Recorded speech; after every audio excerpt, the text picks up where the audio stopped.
What about Leandro Trossard? Because obviously we saw Raheem Sterling come on loan to Arsenal. I mean, there's plenty of speculation that he would go further down the pecking order.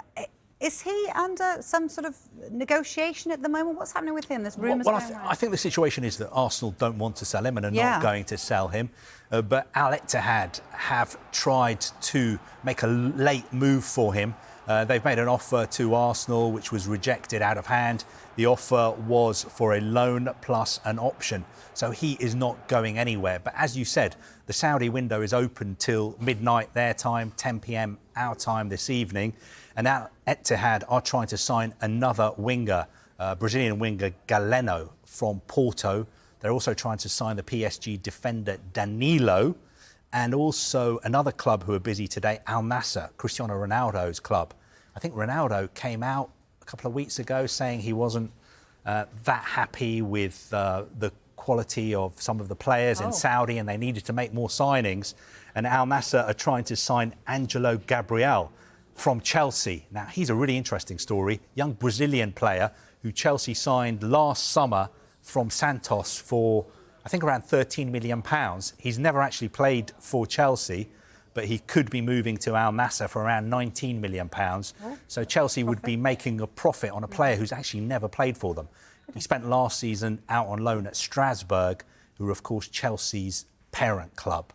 So Leandro Trossard not going anywhere, but there's still a few deals being done in the Saudi Pro League. That's good news for Arsenal fans, because if you dip your toe into social media today, no one wants him to go. They feel he's far too valuable. In terms of Saudi, they've been quite quiet, haven't they, this window? Is there a reason for that? Yeah, I mean, spending this summer has been about a third of what it was last summer. So it's dropped by about 65% so far. Last summer was £700 million. This summer it's about £250 million. Last summer they were buying players like Karim Benzema, Neymar, Riyad Mahrez. They were making bids for Kylian Mbappe. This summer it's been a lot quieter. The biggest deal, I think, has been Moussa Diaby from Aston Villa, who went to al-ittihad for £50 million. Last Friday, of course, Ivan Toney, £40 million to Al Ahly.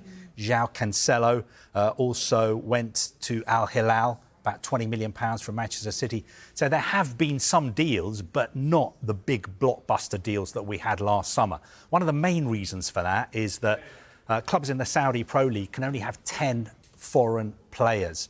And most of those slots have been taken up by players they signed last summer. And these players quite like it in Saudi Arabia. They obviously, they like the lifestyle, they like the tax-free wages as well. So they are not moving. So not as many slots are available for foreign players. There have been quite a lot of deals that obviously the media in Europe are not interested in between Saudi clubs, quite a lot of those deals as well. But overall spending is down, but still a lot of money is being invested in football in Saudi Arabia. I think the spending, especially in the foreign transfer markets, has been much more restrained. Yeah, just finally, is that because they want to become a bit more sustainable? Because, they don't want this just to be a Saudi Pro League for a few years, do they? They want this to grow and grow and grow. No, I mean, definitely. People have been asking me the question, are we going to see a repeat of what we saw in China, where they suddenly spent lots of money on big-name players, and then within a couple of years, the clubs went bust and the government changed policy. I don't think we're going to see a repeat of that, because Saudi Arabia is very, very serious about investing in sport and football. And also, of course, they've got the World Cup, so they're going to be building up to that. So this investment in football is going to carry on, but I just don't think it's going to be at the levels that it was last summer.